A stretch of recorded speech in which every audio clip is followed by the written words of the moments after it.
जय हिंद मित्रांनो, नमस्कार. Very good afternoon all of you. Reliable स्पर्धा परीक्षा केंद्रामध्ये तुमच्या सर्व विद्यार्थी मित्रांचं खूप खूप स्वागत आहे.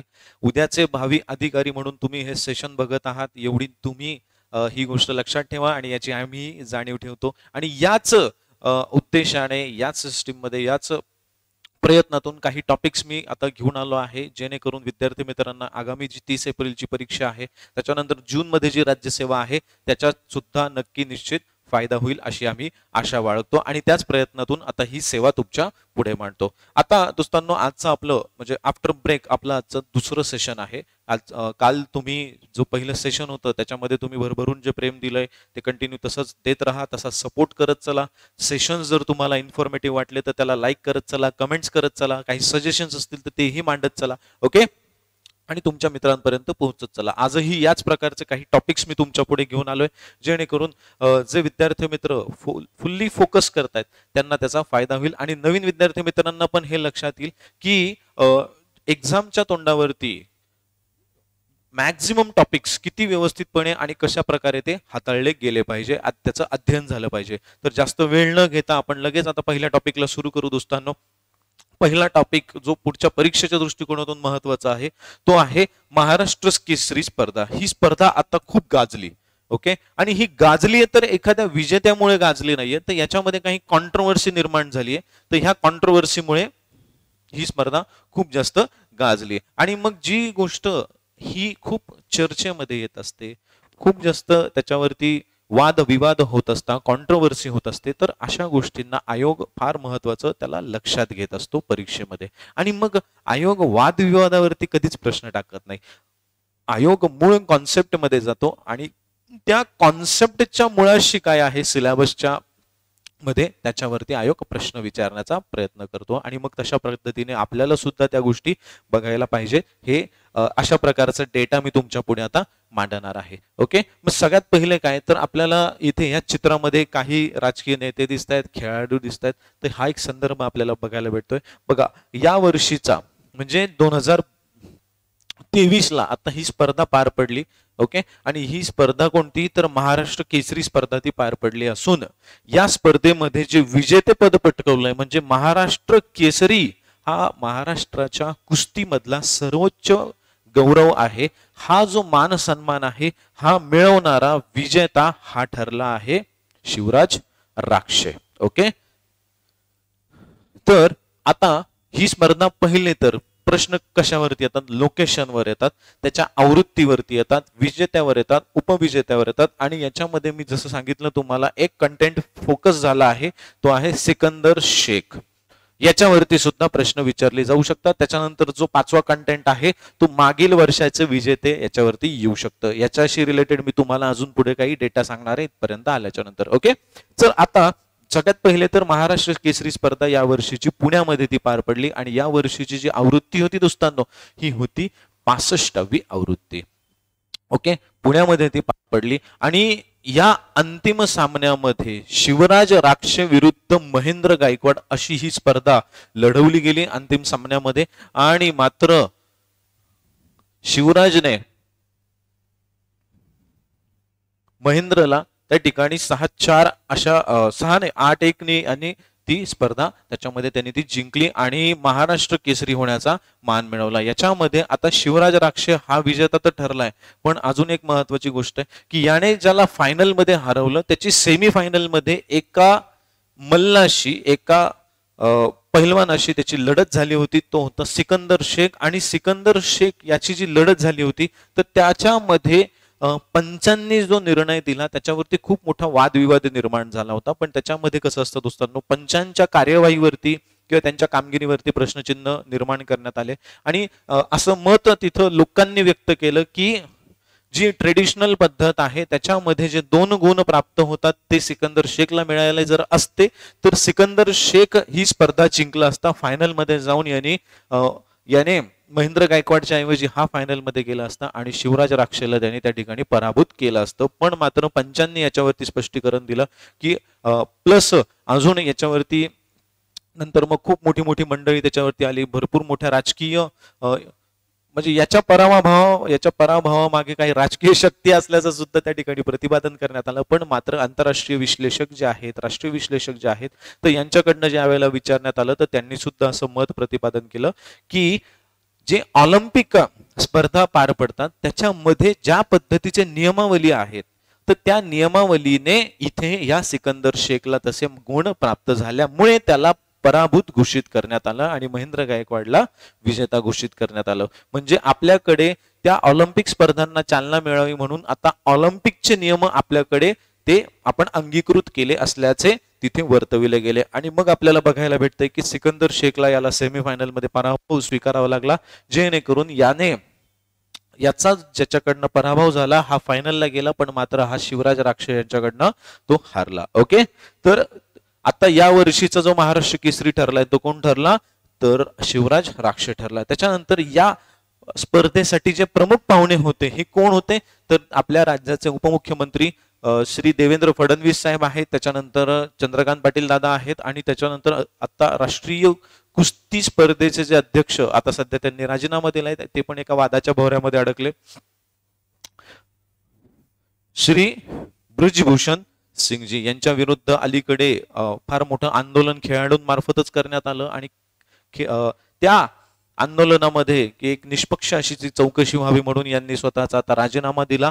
त्याच्यामुळे हे नाही आहेत, पण मात्र या स्पर्धेला ते उपस्थित होते. आधी सुद्धा एका महाराष्ट्राच्या मोठ्या नेत्यांच्या बाबतीमध्ये अयोध्याच्या मुद्द्यामध्ये ही जी मंडळी आहे, नेता आहे, ही व्यक्ती फोकसमध्ये आली होती आणि त्याच्यानंतर हा आता सध्या दिसतोय. त्याच्यानंतर क्रीडा मंत्री गिरीश महाजन सुद्धा याच्यासाठी उपस्थित होते. एकदा बिफोर लॉकडाऊन महाराष्ट्र केसरीवरती थोडा डिटेलमध्ये प्रश्न आला होता आणि त्याच्यामध्ये ह्या 4 ते 5 घटकांना फोकस करण्यात आलं होतं. त्याच्यामध्ये आपल्याला हे माहिती पाहिजे की मग प्रमुख पाहुणे म्हणून कोण कोण त्याच्यामध्ये आलं, कुठे झाली, कोण जिंकलं, कोणाचा पराभव झाला, त्याच्यानंतर सिकंदर शेख हा कोणत्या फेरीपर्यंत चालला आणि कशा प्रकारचा पराभव त्याला स्वीकारावा लागला, ही याच्यामध्ये गोष्ट आहे. त्याच्यानंतर आता या वर्षाची जसं आपण म्हणतोय या वर्षाची ही 65वी आवृत्ती, मग आधीचे विनर्स कोण कोण आहेत हे सुद्धा आपल्याला याच्यामध्ये बघायचंय. बघा 2023 ला शिवराज राक्षेने 65वा किताब मिळवला. त्याच्यानंतर 21 और 22 ही एकच स्पर्धा झाली होती. त्याच्यानंतर त्याच्यामध्ये पृथ्वीराज पाटील हा विजय ठरला, महाराष्ट्र केसरी ठरला. 2019 ला हर्षवर्धन सदगीर हा जिंकला. त्याच्यानंतर 2018 बाला रफिक शेख याने अभिजित कटकेचा पराभव केला होता. ओके, माजी विजेता अभिजित कटके. त्याच्यानंतर 2017, त्याच्यानंतर मग अभिजित कटकेच्या आधी आपल्याला विजय चौधरी बघायला भेटतोय सलग 3 वेळा, आणि त्याच्यानंतर सलग 3 वेळा नरसिंग यादव आपल्याला बघायला भेटतात. म्हणजे 6 वर्षामध्ये फक्त 2च पैलवान याच्यामध्ये आपल्याला बघायला भेटतात ज्यांनी हा किताब दुसरं कोणाकडे जाऊ दिला नाहीये. तर असा एक संदर्भ आपल्याला बघायला भेटतोय. जी 64वी स्पर्धा आहे, जशी 65वी स्पर्धा ही पुण्यामध्ये पार पडली, तशी 64वी स्पर्धा ही साताऱ्यामध्ये पार पडली, 65वी पुण्यामध्ये, आणि 66वी जी होणार आहे ती आता नगरमध्ये पार पडणार आहे. अभिजित कटकेंवरनं मी अजून एक संदर्भ तुम्हाला सांगतो. 2023 मध्ये आता अलीकडे त्याचा एक संदर्भ आपल्याला थोड्या डिटेलमध्ये घ्यायचा आहे. आता हा जो आहे अभिजित कटके, जो 61व्या महाराष्ट्र केसरी स्पर्धेचा विजेता होता, त्याने आता 2023 चे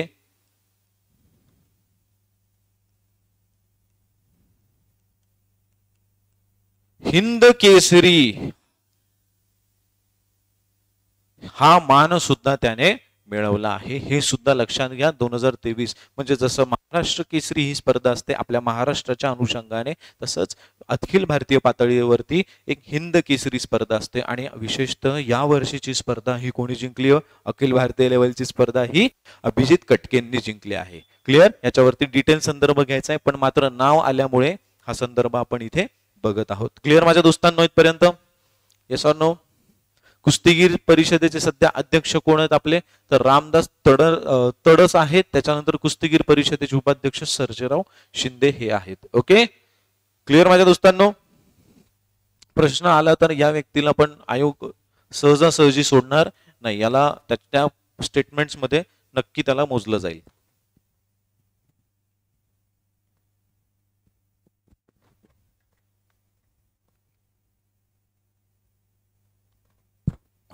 आणि गमतीची गोष्ट अशी की 2019ला जो हर्षवर्धन सदगीर 63वा विजेता होता, ओके, त्याचा इथे शिवराज राक्षेने 8-1 असा दारुण पराभव करत अंतिम फेरी गाठली. म्हणजे जर आपण सेमीफायनल जर यांची बघितली तर सेमीफायनल कोणाकोणाची झाली आहे? शिवराज वर्सेस हर्षवर्धन, त्याच्यानंतर महेंद्र गायकवाड वर्सेस सिकंदर. आणि या स्पर्धेचं वैशिष्ट्य असं की जरी ही लढत, ही स्पर्धा शिवराज राक्षेने जिंकली आहे, तरी सुद्धा या स्पर्धेमध्ये सगळ्यात जास्त चर्चा ही सिकंदर शेख वरती झाली. ओके, ते आतापर्यंत चालू होतं, पण मात्र आता ते प्रकरण थंडावलं गेलंय. ओके, सो थंडावलं जरी गेलंय, मंदावलं जरी गेलंय, तरी सुद्धा आयोगाच्या दृष्टिकोनातून हे प्रकरण अजून संपलेलं नाहीये. याच्यावरती खूप वेळा आपल्याला प्रश्न दिसतात. दोस्तांनो, हे लक्षात ठेवायचं, ही जी गदा याला प्राप्त झाली आहे, हा मान असतो हा 1961 पासून सुरू आहे. आणि हा जो मान असतो ही 2.5 किलोची चांदीची गदा त्या ठिकाणी दिली जाते. Okay, clear? एवढा डेटा हा परीक्षेच्या अनुषंगाने पुरेसा होता. आता दुसरा टॉपिक आपण घेऊया. तर आता अलीकडे एक युद्ध सराव, त्याला प्रशिक्षण सराव असं म्हणूया, हा पार पडला. आणि ह्याच्यामध्ये जे 2 देश सहभागी झाले हे भारत आणि नेपाळ. पहिल्यापासून जर आपण बघितलं तर नेपाळ हा एक असा देश आहे ज्याला आपण संरक्षण दृष्ट्या त्याला आपण मदत करत असतो. म्हणजे यांना स्वतःची आर्मी नाहीये. ओके, तर भारत आणि भूतान आणि नेपाळचं एक दायित्व घेतलेलं आहे, संरक्षणाची जबाबदारी त्यांची घेतलेली आहे. आणि पहिल्यापासून आपलं मित्र राष्ट्र म्हणून नेपाळ ओळखलं जातो. तर आता भारत आणि नेपाळ यांच्यामध्ये आता संयुक्त असा तो एक प्रशिक्षण सराव पार पडला. मग हा जो प्रशिक्षण सराव पार पडला आहे याचं नाव आहे दोस्तांनो सूर्य किरण 16. ओके, आणि 16 काय, तर 16 ही त्याची आवृत्ती आहे. म्हणजे तुम्हाला जर असा प्रश्न विचारण्यात आला सिंगल लाइनर मध्ये की सूर्य किरण 16 हा खालील पैकी कोणत्या 2 देशांदरम्यान पार पडलेला सराव आहे? भारत नेपाळ, भारत चीन, भारत थायलंड, भारत सिंगापूर. तर त्याचं उत्तर आहे भारत नेपाळ. किंवा मग प्रश्न असा येतो सिंगल लाइनर मध्ये की आत्ताच अलीकडेच, ओके, आत्ताच किंवा अलीकडेच भारत आणि नेपाळ यांच्या दरम्यान डॅश डॅश हा सराव पार पडला. आणि मग त्याच्यामध्ये आपल्याला सूर्यकिरण, मैत्री, शून्य मैत्री, खंजर असे 4-5 नावं आपल्याला दिली जातात. त्या 4 नावांमध्ये आपल्याला मग सूर्यकिरण 16 हे ओळखायचं असतं. किंवा सूर्यकिरण 16 टाकतात, 14 टाकतात, 15 टाकतात. पण हे लक्षात घ्या, ही 16वी काय आहे, या वर्षीची आवृत्ती आहे. आणि या वर्षीची जी आवृत्ती पार पडली 2022 मध्ये, 22 म्हणजे डिसेंबर 2022, दरवर्षी एक आवृत्ती पार पडते. या वर्षीची 16 आणि ही पार पडली आहे तर आर्मी बॅटल स्कूल सालझंडी. ओके, आणि हे कुठे आलं, नेपाळमध्ये आलं. ह्या सालझंडीमध्ये वर्ष 2019चा सराव सुद्धा इथेच पार पडला होता. दरवर्षी हे जे सराव असतात ना दोस्तांनो, हे आलटून पलटून पार पडतात. कधी 1 वर्ष भारतामध्ये, 1 वर्ष नेपाळमध्ये. मग आता प्रश्न हा आहे की 2022 मध्ये जर तो नेपाळमध्ये झाला तर मग 100% ही शक्यता आहे ना की 2021 मध्ये तो भारतात झाला असेल. तर 100% जो भारतात झाला, ओके, तर ती 15वी आवृत्ती 2021 मध्ये ती कुठे पार पडली, तर उत्तराखंड मधील पिथोरागड या ठिकाणी ती 2021 मध्ये पार पडली. क्लिअर माझ्या दोस्तांनो इथपर्यंत? Yes, no? परफेक्ट. आणि मग मी जसं सांगितलं की इथे 2019 मध्ये परत एकदा हा सरावाची 14वी आवृत्ती जी होती ती सालझंडी येथे पार पडली होती. ओके, मग आता हा युद्ध सराव किंवा प्रशिक्षण सराव नेमकं काय असतं एकदा समजून घ्या. आपल्याला वर्षभरामध्ये जवळपास 20 ते 25 युद्ध सराव हे आपल्याला सिलेबस मध्ये असतात. आणि आयोगाचा एक फेवरेट एरिया आहे ह्या युद्ध सरावांवरती प्रश्न विचारण्याचा. आयोग 3 ते 4 प्रकारे ह्या युद्ध सरावांवरती प्रश्न विचारू शकतो. एक पहिला प्रकार जो मी तुम्हाला सांगितला, ओके, त्याच्यानंतर दुसरा प्रकार सिंगल लाइनर मध्ये आवृत्तीवरती विचारला जाऊ शकतो. तिसरा प्रकार जो आहे हा मल्टी लाइनर बहुपर्याय किंवा पर्याय या आधारे तो विचारला जाऊ शकतो. म्हणजे तुम्हाला 4 स्टेटमेंट दिली जाऊ शकतात, 3 स्टेटमेंट दिली जाऊ शकतात की बाबा सूर्यकिरण 16 खालील विधाने वाचा व विचारात घ्या. सूर्यकिरण 16 हा सराव भारत आणि नेपाळ दरम्यान तो पार पडला. हा सराव भारतामध्ये पार पडला, नाव देतील, एखादं ठिकाण देतील, राजस्थान देतील किंवा उडीसा देतील, काही पण देतील. त्याच्यानंतर तिसरा जो संदर्भ असेल हा देतील की बाबा याची ही एवढी एवढी आवृत्ती होती. त्याच्यानंतर चौथा संदर्भ पण देऊ शकतात की दरवर्षी हा इकडे घेतला जातो किंवा मग भारतामध्ये हा या वर्षी पण पार पडला होता किंवा चायना नेपाळमध्ये या वर्षी पार पडला होता. या सगळ्या गोष्टींना लक्षात घेऊन तुम्हाला आम्हाला सत्य असत्य, योग्य अयोग्य, चूक बिनचूक, चूक असलेले, चूक नसलेले, बिनचूक असलेले, बिनचूक नसलेले पर्याय निवडा आणि ते तशा पद्धतीचे आपल्याला पर्याय निवडायचे असतात. हा थोडासा टफ कॅटेगरीतला प्रश्न आहे आणि आयोगाचा याच्या बाबतीमध्ये, युद्ध सरावांच्या बाबतीमध्ये अजून एक फेवरेट एरिया आहे, तो पण लक्षात घ्या, तो आहे जोड्या लावा. आरामसे तो आहे जोड्या लावा. 4 नावं दिली जातात, सूर्य किरण, चंद्र किरण, मैत्री, शून्य मैत्री, खंजर, अजून वेगवेगळे नावं असतात, स्लिनेक्स. आणि मग आपल्याला 4 देश दिले जातात आणि हे आपल्याला ओळखायचं असतं की ह्या देशाचा भारताने हा सराव पार पडला या देशासोबत मिळून. आणि मग 4 देश 4 सराव हे जोड्या लावांमध्ये आपल्याला विचारलं जातं. क्लिअर इथपर्यंत? Yes no? तर ह्या पद्धतीने विद्यार्थी मित्रांनी ह्या युद्ध सरावांचा सराव केला पाहिजे, त्याचा अभ्यास केला पाहिजे. आणि ह्या युद्ध सरावांचे एक वैशिष्ट्य असतं दोस्तांनो, हे पाठ होत नसतात. त्याच्यामुळे याच्यामध्ये काही ना काही लॉजिक शोधण्याचा प्रयत्न करत चला. ओके, आले लक्षात? ओके चलो परफेक्ट, आगे चलते हैं. द्विवार्षिक सराव ओके आळीपाळीने होतो. दोन्ही देशांमध्ये सैनिकांद्वारे दुर्गम आणि डोंगराळ भागात लष्करी संबंध, हा याचं स्वरूप आपल्याला लक्षात आलं. हा एक लष्करी सराव आहे. ओके, म्हणजे असा सुद्धा स्टेटमेंट विचारलं जातं की हा एक नौदलाचा सराव असून इथं इथं पार पडला, हा एक हवाई दलाचा सराव होता, हा एक लष्करी सराव होता. तर याचं उत्तर काय? हा एक लष्करी, म्हणजे कंटेंट मिळालंय आपल्याला. ओके, त्याच्यानंतर आता काय दृष्टिकोन ठेवलाय बरं हा सराव पार पाडण्यासाठी? तर आपत्ती व्यवस्थापन हे एक आहे, त्याच्यानंतर मानवतावादी सहाय्य प्रदान करणे हे एक आहे, दहशतवाद विरोधी कारवाया आणि याचं प्रशिक्षण, आणि अंतर कार्यक्षमता निर्माण करणे. अंतर कार्यक्षमता म्हणजे जे टीम बिल्डिंग असेल किंवा इनर असेल ज्या गोष्टी, तर त्याला बिल्डअप करायचंय. अशा 2 देशांमध्ये कौशल्य सामायिक करणे, कौशल्य स्किल डेव्हलपमेंट वरती पण फोकस करायचा आहे. पण मग स्किल डेव्हलपमेंट कशाची? तर प्रशिक्षणाची. या सगळ्या बाबतीमध्ये एकत्र मिळून काम करण्याची स्किल डेव्हलप करायची आहे. क्लिअर माझ्या दोस्तांनो? Yes no? अशा प्रकारे सुद्धा इथे प्रश्न विचारले जाऊ शकतात. पुढचा टॉपिक घेण्याच्या आधी तुमच्या पुढे ही माहिती मी प्राप्त करून देतो. आता जस्ट रिलायबल स्पर्धा परीक्षा केंद्राने नवीन बॅचेसला आता सुरू केलेला आहे. ओके, दुपारी 2 वाजेपासून ह्या बॅचेस आपल्याकडे चालू आहेत. याचा जो संदर्भ आहे एमपीएससी राज्यसेवा, PSI STI SO या सगळ्या प्री मेन्स इंटरव्ह्यूच्या दृष्टिकोनातून आपण इथे प्रशिक्षण देणार आहोत. अधिक माहितीसाठी तुम्ही या नंबर्सवरती संपर्क साधायचा आहे. ओके चलो, टॉपिक लक्षात आलाय माझ्या दोस्तांनो? नेक्स्ट टॉपिक घेऊया. आत्ताच अलीकडे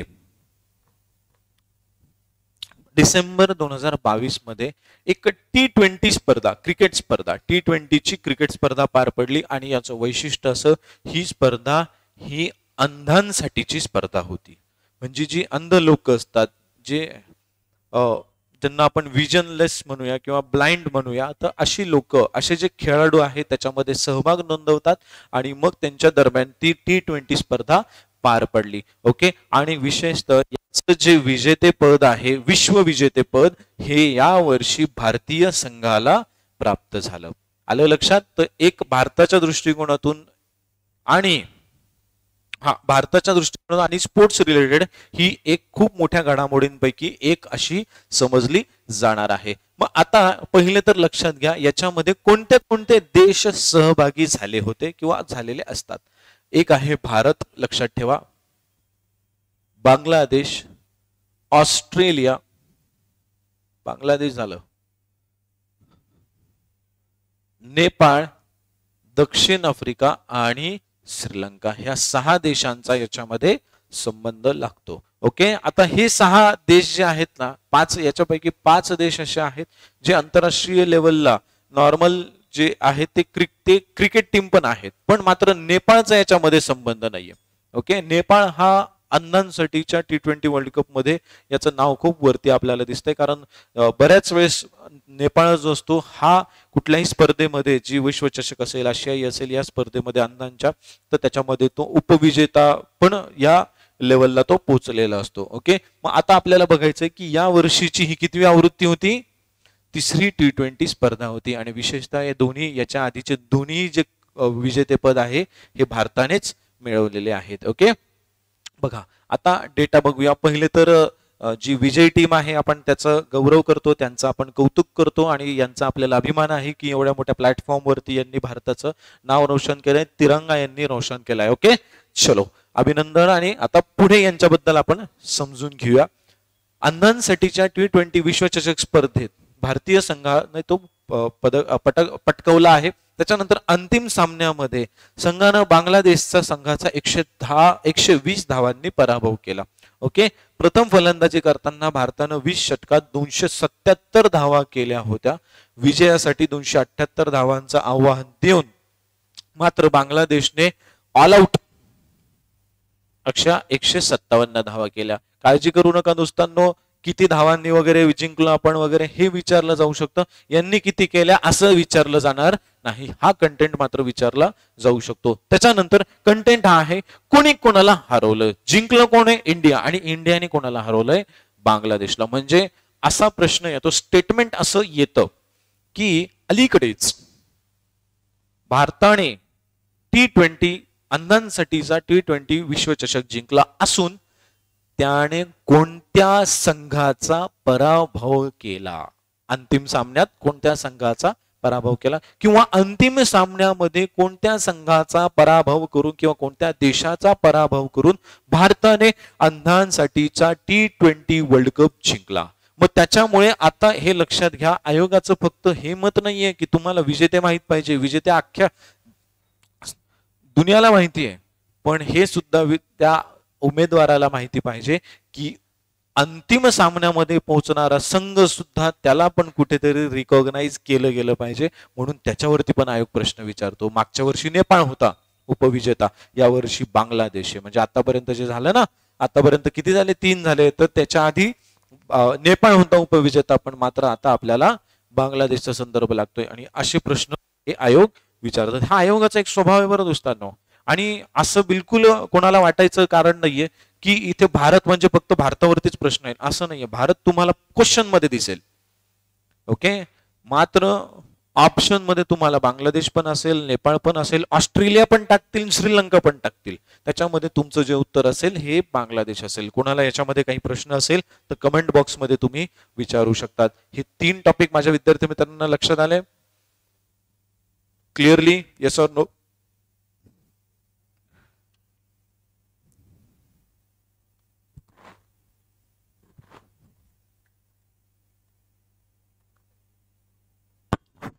ओके, चलो आगे चलते हैं. बघा, फोटो जर तुम्ही बघितला तर ह्या फोटोमध्ये दिसत आहेत केंद्रीय मंत्री पियुष गोयल सर. ओके, केंद्रीय मंत्री पियुष गोयल सर आहे, आणि यांनी आता अलीकडे एक पोर्टल उद्घाटन केलंय. ओके, अनावरण केलं आहे, उद्घाटन केलंय किंवा त्याला लोकार्पण म्हणूया, लोकांना आता हे सुरू केलंय. मग ह्या पोर्टलचं नाव काय? बघा किती छान नाव आहे, राईट टू रिपेअर, दुरुस्तीचा अधिकार. राईट म्हणजे अधिकार, रिपेअर म्हणजे एखादी गोष्ट दुरुस्त करणे किंवा दुरुस्त करणेच म्हणूया त्याला. ओके, मग आता काय दुरुस्त करायचंय आणि का केंद्रीय मंत्र्यांनी एखाद्या पोर्टलचं इनॉग्रेशन केलंय म्हणजे काहीतरी मोठी गोष्ट असेल. मग काय बाबा, तर आता अलीकडे 24 डिसेंबरची गोष्ट आहे. ओके, याच्यामध्ये आता मुख्य उद्देश काय याचा लक्षात घ्या. या पोर्टलवर उत्पादक आणि ग्राहक यांच्या सोबत उत्पादन तपशिलांचे मॅन्युअल सामायिक करतील, जेणेकरून ते स्वतःहून तृतीय पक्षाद्वारे दुरुस्ती करू शकतील. लक्षात आलंय? म्हणजे एखादी कोणतीही गोष्ट असेल, एखादी कोणती वस्तू असेल, फॉर एक्झाम्पल इकडे मोबाईलचे चित्र दिलंय, तर इथे ना ते जे उत्पादन झालंय त्याच्या तपशिलाचं मॅन्युअल सामायिक करतील. म्हणजे आता जनरली बऱ्याच वेळेस असं होतं की एखादा जर हँडसेट असेल तो जर बिघडला असेल तर बऱ्याच वेळेस आपण लोकल ठिकाणी जातो आणि त्यांच्याकडे तो मोबाईल टाकतो.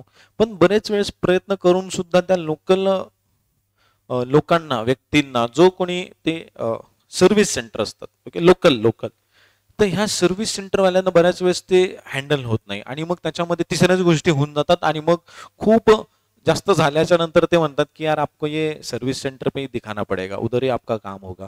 मग सर्व्हिस सेंटर मध्ये असं काय असतं किंवा आपण म्हणतो ना शोरूम मध्येच गाडी टाका. मोबाईल काही बिघडला असेल 2 पैसे एक्स्ट्रा जातात बाबा पण मात्र तो शोरूमलाच टाका. म्हणजे आता जस्ट फार जुनी गोष्ट नाहीये आता 2-3 महिन्यापूर्वी मोबाईलचा माझा डिस्प्ले गेला ओके. तर हा डिस्प्ले इकडे तिकडे लोकलमध्ये भेटतोय का कमी पैशामध्ये वगैरे मी प्रयत्न केला पण इकडे तिकडे जो भेटत होता त्याच्यामध्ये सुद्धा बरेचसे प्रॉब्लेम्स येत होते की तो लोकल सूट होत नव्हता त्याला त्याला सूट होत नव्हता आणि मग शेवटी अथक प्रयत्नाच्या नंतर मला भरपूर जणांनी हेच सजेस्ट केलं की तुम्ही सर्व्हिस सेंटरला टाका आणि मग सर्व्हिस सेंटरला टाकल्याच्या नंतर त्यांनी ते लगेच करून दिलं की मग हे कसं काय तर ह्या सर्व्हिस सेंटरकडे एक गोष्ट असते ते असतं त्याचं मॅन्युअल. म्हणजे एखादी कोणतीही गोष्ट त्या मोबाईल मधली बनवत असताना किंवा त्याला काही बिघाड आला तर प्रत्येक गोष्टीचं काही डिटेल मॅन्युअल असतात प्रोसेस असते की ही पद्धत अशा अशा प्रकारे दुरुस्त व्हायला पाहिजे. मग आता हे एक पोर्टल असं सुरू करण्यात आलंय की इथे आता सगळ्यांना हे सांगितलं जाईल उत्पादकांना की तुम्ही ना तुमचं मॅन्युअल जे हे पब्लिक करायचंय जेणेकरून लोकल ठिकाणी सुद्धा हे लक्षात येईल की त्याला दुरुस्त कसं करायचंय. म्हणजे प्रत्येक वेळेस प्रत्येक व्यक्तीला शोरूमलाच ते टाकणं पॉसिबल नाहीये ओके. जेणेकरून तिथं थोडस लोकशाही पद्धतीने ते पण सुरू होईल ओके. तर ह्या मार्गातून हे राईट टू रिपेअर सुरू केलंय. म्हणजे तुम्हाला जर प्रश्न आला जनरली अशा पोर्टल्स वरती प्रश्न हा कसा येत असतो राईट टू रिपेअर खालीलपैकी काय आहे आणि मग काहीतरी स्टेटमेंट्स टाकतात 2-4 स्टेटमेंट्स दिले जातात त्याच्यापैकी एक स्टेटमेंट आपल्याला निवडायचं असतं. रिपेअरचं लक्षात ठेवा याच्यामध्ये फक्त काय की जे उत्पादक आहेत त्यांनी ना आता त्यांचं जे उत्पादन मॅन्युअल आहे तपशील म्हणजे डिटेल्स ओके हे जे मॅन्युअल आहे हे पब्लिक करायचंय जेणेकरून आता थर्ड पार्टी तृतीय पक्ष म्हणजे थर्ड पार्टी जो लोकल आहे ओके त्याला सुद्धा लक्षात येईल त्याच्याकडे तो मोबाईल टाकल्याच्या नंतर की बाबा हा दुरुस्त कसा करायचा लक्षात आलंय. म्हणून इथे बघा ते चित्र देण्यात आलंय. क्लिअर माझ्या दोस्तांनो. तर असा हा संदर्भ याच्यामध्ये दिसतोय. मग बघा जुलै 2022 मध्ये ग्राहक व्यवहार विभागाचे राईट टू रिपेअर या विषयक सर्वसमावेशक फ्रेमवर्क विकसित करण्यासाठी निधी खरे व्यक्ती आहे यांच्या अध्यक्षतेखाली एक समिती स्थापन केली होती आणि या समितीने अशी शिफारस केली की हे मॅन्युअल पहिले तर पब्लिक व्हायला पाहिजे. आले लक्षात जेणेकरून मग सगळ्यांनाच त्याचा फायदा होऊन जाईल प्रत्येकाला काही म्हणजे लोकांची गैरसोय होणार नाही अशा दृष्टिकोनातून ह्या गोष्टी केल्या जातील. क्लिअर माझ्या दोस्तांनो. याच्यामध्ये जे कॉन्टेंट आहे एक तर राईट टू रिपेअर काय कोणी त्याचं अनावरण केलंय कुठे केलं आहे उद्देश काय आहे आणि हे असं करा असं कोण म्हटलंय ओके असं कोण म्हटलंय तर निधी खरे यांच्या अध्यक्षतेखाली ही समिती गठीत केली होती. ते म्हटलंय ग्राहक व्यवहार विभागाने म्हणजे कोणता व्यवहार विभाग एक विभाग सुद्धा जोडला गेलाय त्याच्यामध्ये ग्राहक व्यवहार विभाग ग्राहकांच्या जे अडचणी असतात किंवा त्यांचे जे व्यवहार असतात त्याचं निराकरण इथे प्रॉब्लेम सॉल्व्हिंग इथे केलं जातं ह्या विभागाच्या अंतर्गत. क्लिअर माझ्या दोस्तांनो. राईट टू रिपेअरचा संदर्भ घ्या महत्वाचा आहे कारण हे अखिल भारतीय पातळीवरती ह्या गोष्टी बऱ्याच ठिकाणी बऱ्याच संदर्भांमध्ये त्या चालू असतात ओके. चलो क्लिअर हा topic yes no very good. चला त्याच्यानंतर साहित्य अकादमी पुरस्कार ओके. आता साहित्य अकादमी पुरस्कार आणि ज्ञानपीठ पुरस्कार हे खूप फेमस पुरस्कार आपल्याला राष्ट्रीय पातळीवरती आपल्या भारत सरकारच्या वतीने ते दिली जाणारे पुरस्कार आहेत. भारत सरकारच्या म्हणजे ॲफिलिएटेड आहे ओके गव्हर्नमेंटची त्याला शासनाची मान्यता आहे आणि खूप नामांकित असे हे पुरस्कार मानले जातात. बऱ्याचशा विद्यार्थी मित्रांना खूप कन्फ्युजन असतं ज्ञानपीठ आणि साहित्य अकादमी मध्ये. पहिले तर मी फरक सांगतो ओके. पहिले मी याच्यातला एक फरक सांगतो, फरक लक्षात घ्या. साहित्य पुरस्कार जे आहेत, साहित्य अकादमी पुरस्कार जो यावर्षी वितरित झाला 2022 मध्ये, साहित्य अकादमी पुरस्कार हा एका विशिष्ट संदर्भ कालावधीमध्ये एखादा उत्कृष्ट असा ग्रंथ असेल, लेखन असेल, तर त्या लेखनाला, त्या लेखकाला तो दिला जातो. ओके, ही झाली पहिली गोष्ट. त्याच्यानंतर याच्यामध्ये जो संदर्भ कालावधी असतो हा दरवर्षीप्रमाणे बदलत असतो. म्हणजे 2022 ला जर दिला गेला असेल तर कदाचित 2021-22 हा संदर्भ कालावधी असू शकतो. ओके, पण मात्र ज्ञानपीठ हा जो पुरस्कार आहे हा सुद्धा साहित्य क्षेत्रातच दिला जातो, उत्कृष्ट लेखनासाठीच दिला जातो. पण मात्र याचं जे स्वरूप आहे हे आहे जीवनगौरव पुरस्कारासारखं. म्हणजे जर किंवा ज्या एखाद्या साहित्यिकाने, लेखकाने, कवीने, कुठलाही व्यक्ती यांनी जर या क्षेत्रासाठी, साहित्यासाठी किंवा लेखनासाठी, कवितांसाठी त्यांचं अख्खं आयुष्य समर्पित केलं असेल तर त्यांना हा पुरस्कार, जीवनगौरव पुरस्कार, एक लाईफ टाइम अचीवमेंट पुरस्कार म्हणून दिला जातो. कारण मी हे मुद्दामून सांगत आहे कारण विद्यार्थी मित्र याच्यामध्ये खूप कन्फ्यूज होतात. जर जोपर्यंत तुम्हाला हे सॉर्ट आउट होणार नाही तोपर्यंत आपल्याला याची उत्तर प्रॉपर भेटणार नाही. ओके, बरेच जण, कारण गंमत जर बघितली ना दोस्तांनो,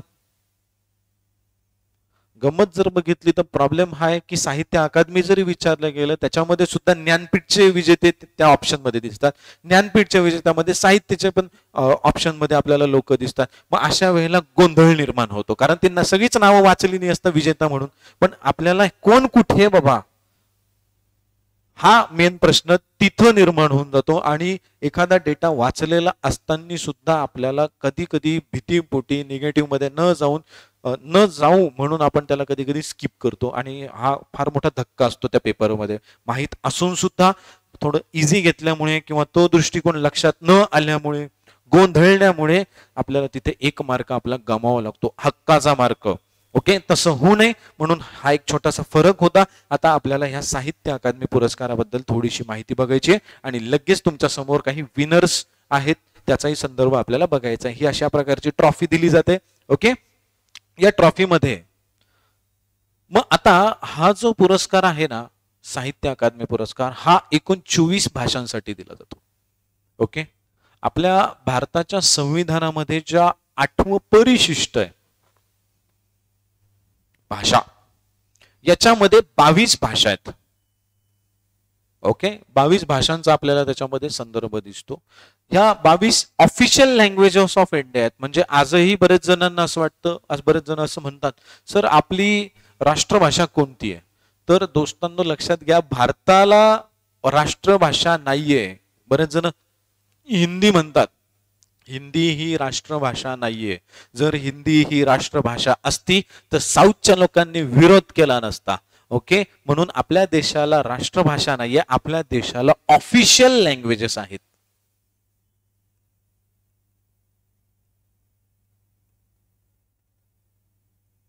आणि ह्या किती आहेत तर 8व्या परिशिष्टानुसार 22 भाषा आहेत. पण मात्र हा जो पुरस्कार आहे हा 24 भाषांसाठी दिला जातो. म्हणजे 22 प्लस 2, 22 प्लस 2 इंग्रजी आणि राजस्थानी ह्या 24 भाषांसाठी हा पुरस्कार दरवर्षी हा दिला जातो. क्लिअर माझ्या दोस्तांनो?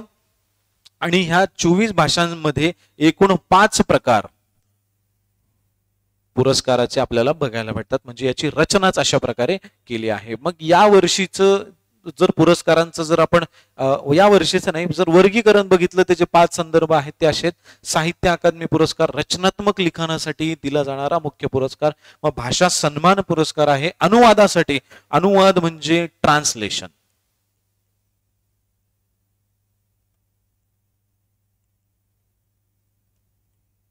ओके, त्याच्यानंतर बाल साहित्य आहे, त्याच्यानंतर युवा आहे. अशा 5 कॅटेगरीज आहे. शक्यतो विचारल्या जात नाही, पण जर प्रश्न आलाच तर माझे विद्यार्थी मित्र जे हे सेशन्स बघत आहेत ते याच्यासाठी तयार पाहिजे. ओके, मग आता 2022 जर आपण बघितलं तर मुख्य पुरस्कार आपल्याला विजय दिसत आहेत. हे विजेते दिसत आहेत तर कोण आहेत तर अनुराधा राय आहेत.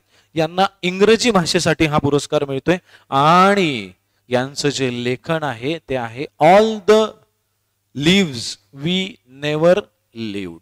लाईव्स वी नेव्हर लिव्ड हा एक उपन्यास आहे. त्याच्यानंतर नारायण बद्री आहे हिंदीसाठी, तुमडी के शब्द. ओके. त्याच्यानंतर माया अनिल खरांगटे आहेत कोकणी भाषेसाठी आहे. अमृत वेल. त्याच्यानंतर प्रवीण दशरथ बांदेकर मराठी भाषेसाठी, उजव्या सोंडेच्या बाहुल्या. ओके. आता आयोग याच्यावरती भारी प्रश्न विचारू शकतो. आयोग काय करतो? 4 नावं देईल. ओके. जोड्या लावा आणि हे 4 लेखन खालीवर खालीवर खालीवर लिहून टाकेल. ओके. तर तुम्हाला हे ओळखायचंय की कोणी काय लिहिलंय म्हणून. ओके. माया अनिल खरांगटे कोकणी आहेत आणि अमृतवेल लिहिलाय. तर या प्रकारे तुम्हाला म्हणजे विद्यार्थी मित्रांना हा डेटा अशा प्रकारे अभ्यासायचा आहे, जेणेकरून याच्यावरती कसेही प्रश्न विचारले किंवा जोड्या लावा जरी विचारल्या तरी सुद्धा तुम्हाला ते सोडवता आले पाहिजे. ओके. आता मी ही 4 नावं का दिली? कारण ही थोडं महाराष्ट्रीयन व्यक्ती आपल्याला बघायला भेटते, पण मात्र यांचे जे लिखाण आहेत हे मात्र वेगवेगळ्या संदर्भातले भाषेमधले बघायला भेटतात. ओके. म्हणून हे संदर्भ आणि विशेषतः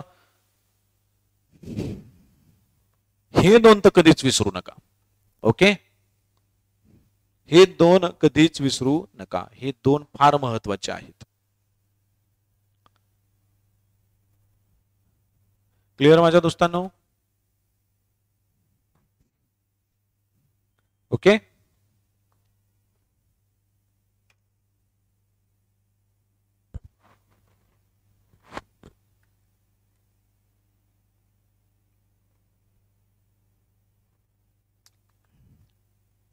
चला. त्याच्यानंतर एक फार महत्वाचा मुद्दा आता अलीकडे चर्चेमध्ये आहे, अत्यंत वादविवादात्मक मुद्दा आहे. ओके. महाराष्ट्राचा जो नकाशा आपल्याला दिसतोय याच्यामध्ये आपण जर कर्नाटक साइडला गेलो, ओके, मी याला असं पण मांडू शकतो ना. बघा, हा भाग किंवा याच्यामध्ये जर तो दिसत नसेल प्रॉपर,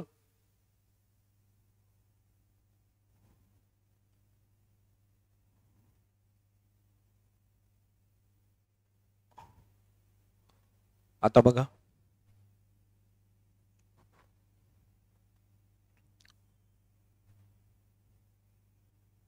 ओके. मुद्दा समजून सांगतो काय, आणि तुम्ही तो वाचला असेल. फक्त याला थोडं परीक्षाभिमुख दृष्टिकोनातून कसं बघायचं आहे ते पण आपण त्याच्यावरती चर्चा करणार आहोत. परीक्षाभिमुख हा डेट खूप छोटासा आहे, गौण आहे, पण मात्र याच्यावरती जी चर्चा होतीये म्हणजे सामाजिकरित्या बघितलं तर हा मुद्दा खूप डीप मध्ये आहे, खूप वास्ट आहे. कारण हा मुद्दा फक्त मुद्दा नाहीये, ही अस्मिता आहे असं याच्यामध्ये जे लोक इन्क्लूड आहे, इन्व्हॉल्व आहे असं त्यांचं मत आहे. ओके. मग काय तर हा जर मेन मुद्दा आपण बघितला तर हे दिसतंय आपल्याला इथं बेळगाव. ओके. हे जे बेळगावचा जो भूभाग दिसतोय, ओके, हा जो बेळगाव आहे हा कर्नाटक मधला एक संदर्भ बघायला भेटतोय, जिल्हा आहे तो. ओके. आणि हा बेळगाव, या बेळगावामध्ये महाराष्ट्रीयन लोकांचं असं मत आहे की ह्या बेळगावमध्ये जी मेनली लोकसंख्या आहे ही मराठी भाषिक आहे.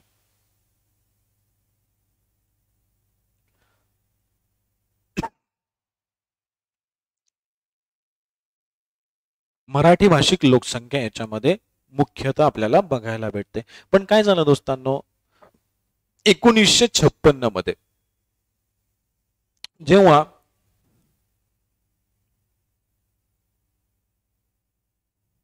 राज्य पुनर्रचना कायदा मंजूर करून कर्नाटक राज्यात त्याचा समावेश करण्यात आला होता, तर याच्यामध्ये बेळगाव सुद्धा कर्नाटक मध्ये समाविष्ट झालेलं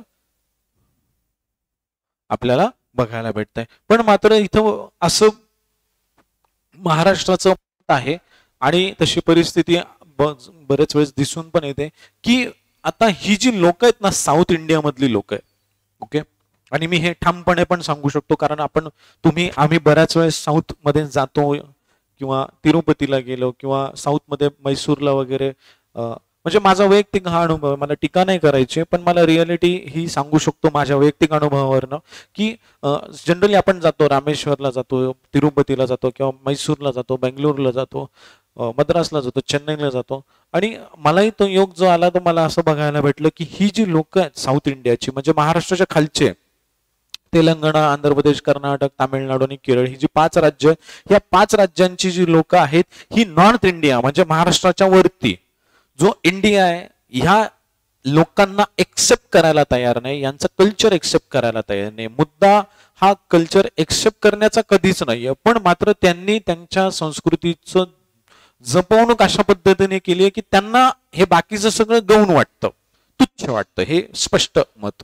ओके. आणि मग अशा पद्धतीमध्ये या भागामध्ये मराठी बोलणारी लोकसंख्या ही जास्त असल्याने कर्नाटक मधल्या त्या साऊथ इंडियन लँग्वेज ची जी लोक आहेत त्यांच्याकडनं यांच्यावरती विकासात्मक अत्याचार होत आहे असं इथे आपल्याला बघायला भेटतं. या भागाचा जर आपण विकास रेट डेव्हलपिंग रेट बघितलं तर, पण मात्र इथे महाराष्ट्र ज्या वेळेला म्हणतं की ठीक आहे ना, इथं जर मराठी भाषिक लोकसंख्या आहे तर ही आम्हाला देऊन टाका, हा जो जिल्हा आहे हा आम्हाला देऊन टाका. मग तरी सुद्धा कर्नाटक गव्हर्नमेंट याच्यासाठी तयार नाहीये की हा जो भाग आहे हा आमचा भाग आहे, हा आम्ही तुम्हाला कशाला देऊ. आणि मग आता जे राजकारण पेटलं तर याच्यामध्ये कर्नाटकच्या मुख्यमंत्र्यांनी खूप अशी बेलगाम वक्तव्य केली आणि विशेषतः मुद्दा हा बेळगावचा चालू आहे आणि या व्यक्तीने महाराष्ट्राच्या या भागामध्ये आंदोलन करायला सुरुवात केली, इथल्या लोकांची माथे मडकवायला सुरुवात केली. मग मुद्दा आता फक्त बेळगावचा राहिला नाहीये, तर मुद्दा आता महाराष्ट्र वर्सेस कर्नाटक झालाय. मग हा एक संदर्भ आपल्याला खूप मोठ्या प्रमाणावरती बघायला भेटतोय. जर भौगोलिक दृष्ट्या आपण जर बघितलं तर जो मुद्दा चर्चेला गेला आहे तो बेळगावचा या प्रकारे मुद्दा तुम्हाला भौगोलिक तो अभ्यासायला येईल किंवा तशा प्रकारचा प्रश्न येईल. पण मात्र आता काय केलंय की बाबा ठीक आहे असं तसं बेळगाव याला महाराष्ट्रात सामील करायचंय, याच्यासाठी लोकशाही मार्गाने आता सध्याची अलीकडची जी नवीन सरकार आहे शिंदे सरकार यांनी मग एक विधेयक हे विधिमंडळामध्ये मांडलं. बेळगावी भागाचा समावेश करण्याचा ठराव महाराष्ट्रामध्ये एका मताने मंजूर करण्यात आला. म्हणजे ज्या पद्धतीने हे समाविष्ट करायचंय की नाही असं फक्त शासनकर्त्यांचं मत नाहीये, तर अख्ख्याच्या अख्ख्या सभागृहाचं तसं मत आहे, विधिमंडळाचं मत आहे. हे इथे प्रतिपादन झालं. म्हणजे मुद्दा आता फक्त भौगोलिक राहिलं नाहीये, एक मताने मंजूर म्हणजे आता त्याच्यामध्ये पॉलिटी पण घुसलाय. ओके. म्हणजे हा पॉलिटिकल जिओग्राफिकल करंट अफेअर्सचा मुद्दा झालाय.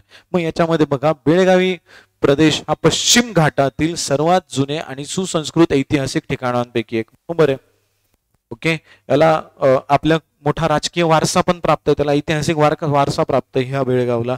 याचे सुरुवातीचे नाव वेणुग्राम या प्रदेशाच्या बांबूच्या वैशिष्ट्यावरून त्याला देण्यात आले. 1956 मध्ये राज्य पुनर्रचना आयोग कायदा मंजूर करून कर्नाटक राज्यात त्यांचा समावेश करण्यात आला. मात्र 2011च्या जनगणनेनुसार 68.4% कन्नड भाषिक आहे, त्याच्यानंतर 18% मराठी आहे आणि 9.79% उर्दू यांची पहिली भाषा बोलणारी ही लोक आहेत. तरी सुद्धा आता हे होतं 2011 नुसार, पण तरी सुद्धा पहिल्यापासून एक मुद्दा याच्यामध्ये स्पष्ट आहे की इथे मराठी बोलणाऱ्या भाषिकांची संख्या जास्त असल्याने इथे ही सातत्याने मागणी चालू आहे. मग स्वर्गीय बाळासाहेबांच्या काळामध्ये सुद्धा ह्या मागणीने फार मोठा जोर पकडला होता. माजी मुख्यमंत्री माजी मंत्री छगन भुजबळ साहेबांचा सुद्धा या भागामध्ये मोठं कार्य आपल्याला बघायला भेटतं की याला कशा पद्धतीमध्ये सामील करून घ्यावं. हा झाला राजकीय भाग. हा आपण का समजून सांगतोय, कारण तुम्हाला विद्यार्थी मित्रांना हे लक्षात आलं पाहिजे की नेमका मुद्दा काय. मुद्दा काय तर तुम्हाला जॉग्राफिकली तो लक्षात येईल, राजकीय लक्षात येईल, कारण इथे पॉलिटिक्सचा सुद्धा संदर्भ आहे. तर अशा पद्धतीने याच्यावरती प्रश्न विचारले जाऊ शकतात दोस्तांनो. क्लिअर माझ्या दोस्तांनो? Yes or no? ओके. आणि बऱ्याच वेळेस कर्नाटकवाले म्हणतात की हा आमचा भाग आहे, आमचा भाग आहे. त्यांनी जर 400 वर्ष आधी जर बघितलं तर शहाजी महाराजांच्या आधिपत्यातले अख्खं कर्नाटकच होतं, हे पण त्यांनी विसरू नये. ओके. चलो नेक्स्ट टॉपिक घेऊया दोस्तांनो. बघा, पेट्रोलियम मंत्रालयाने नवी दिल्ली येथे डान्स टू डिकार्बोनाइज कार्यक्रम आयोजन केलं. बघा छान लोक नाचतायत त्याच्यावर. ओके. एक फ्लोर आहे आणि हा जो फ्लोर आहे हा फ्लोर नुसता फ्लोर नाहीये. ओके. याच्यामध्ये अशा यंत्रणा बसवण्यात आल्या की जेणेकरून याच्यावरती जर असे पाय वगैरे आदळणे एका विशिष्ट प्रेशरने तर एनर्जी जनरेट होते. इथे बॅटरी पण दिली आहे बघा. ओके. आणि मग गव्हर्नमेंटनी काय ठरवलंय पेट्रोलियम मंत्रालयाने की पेट्रोलचा वापर कमी करायचा आहे, जेणेकरून पेट्रोलचा वापर कमी करून नैसर्गिक वायू मंत्रालयाने अक्षय ऊर्जा निर्मितीसाठी डान्स टू डिकार्बोनाइज हा 1 दिवसाचा कार्यक्रम ठेवला. याच्यामध्ये नृत्याद्वारे निर्माण होणारी अक्षय ऊर्जा इलेक्ट्रिक वाहने चार्ज करण्यासारखी वापरली जाईल. म्हणजे काय होतं दोस्तांनो, आता हा इलेक्ट्रॉनिक्स अँड टेलिकम्युनिकेशनचा विषय आहे. याच्यामध्ये ना त्याचं आता मला नाव आठवत नाही, कंडेन्सर काय असं काहीतरी, ते कंडेन्सर नाही, एक उपकरण असतात जेणेकरून बऱ्याचशा देशांमध्ये ही टेक्नॉलॉजी पण वापरली जाते की जशी लोक चालतात, ओके, तर चालल्याच्या नंतर सुद्धा त्याच्यावरती अनुकंप होणार आहे चालल्यानंतर, आणि अनुकंप झाल्यामुळे कुठेतरी त्याचे उपकरण वापरले जातात, तर त्याच्यामधून आता एनर्जी, चालणे म्हणजे एनर्जी, आणि त्याच्यावरती ज्या वेळेला दबाव पडतोय तर ह्या एनर्जीचं रूपांतर इलेक्ट्रिक एनर्जी मध्ये केलं जाते. मग हे बघा इथं ज्याच्यावरती पाय यांचे हे थोडे कलर वगैरे चेंज झालेत. ओके. मग डान्स करायचा लोकांनी 1 दिवसासाठी ज्याला जसं वाटेल, आणि त्याच्यातून आता हे बॅटरी चार्ज करणार, या बॅटरीमार्फत ज्या इलेक्ट्रिक वाहनं आहेत, गाड्या आहेत, त्याला चार्ज केलं जाणार. खूप सुंदर अशी 1 दिवसाची ती संकल्पना होती.